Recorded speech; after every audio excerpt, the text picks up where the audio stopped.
Mehndi hair dye ಸಹಾಯವಿಲ್ಲದೆ ನಿಮ್ಮ ಬಿಳಿ ಕೂದಲನ್ನು ಕೆಲವೇ ಕ್ಷಣದಲ್ಲಿ ಕಪ್ಪಾಗಿಸಲು ತೆಂಗಿನ ಎಣ್ಣೆಯನ್ನು ಹೀಗೆ ಬಳಸಿ. ಬಿಳಿಕೂದಲು ಸಾಮಾನ್ಯವಾಗಿ ಬಿಳಿ ಕೂದಲು ಇತ್ತೀಚಿನ ದಿನಗಳಲ್ಲಿ ವಯಸ್ಸಿನ ಭೇದವಿಲ್ಲದೆ ಎಲ್ಲರನ್ನೂ ಕಾಡುವ ಸಾಮಾನ್ಯ ಸಮಸ್ಯೆಯಾಗಿದೆ.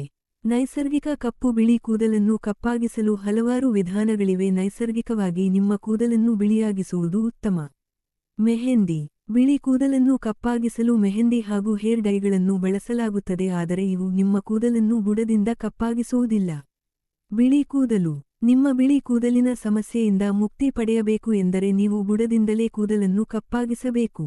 ಬಿಳಿಕೂದಲಿನಿಂದ ಮುಕ್ತಿ ಬುಡದಿಂದಲೇ ನಿಮ್ಮ ಕೂದಲನ್ನು ಕಪ್ಪಾಗಿಸುವುದರಿಂದ ಇದು ಮತ್ತೆ ನಿಮ್ಮ ಕೂದಲ ಬಿಳಿ ಬಣ್ಣಕ್ಕೆ ತಿರುಗದಂತೆ ಕಾಪಾಡುತ್ತದೆ. ತೆಂಗಿನ ಎಣ್ಣೆ ತೆಂಗಿನ ಎಣ್ಣೆಯೊಂದಿಗೆ ನಿಂಬೆ ರಸವನ್ನು ಬಳಸಿ ಕೂದಲಿಗೆ ಹಚ್ಚುವುದರಿಂದ ಇದು ನಿಮ್ಮ ಕೂದಲನ್ನು ಬುಡದಿಂದಲೇ ಕಪ್ಪಾಗಿಸಲು ಸಹಾಯ ಮಾಡುತ್ತದೆ.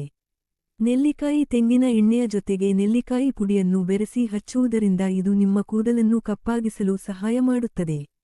ರೋಸ್ಮರಿ ಎಣ್ಣೆ ತೆಂಗಿನ ಎಣ್ಣೆಯೊಂದಿಗೆ ರೋಸ್ಮರಿ ಎಣ್ಣೆಯನ್ನು ಎರಡು ಸೇರಿಸಿ ಹಚ್ಚುವುದರಿಂದ ಇದು ನಿಮ್ಮ ಬಿಳಿ ಕೂದಲನ್ನು ಬುಡದಿಂದಲೇ ಕಪ್ಪಾಗಿಸಲು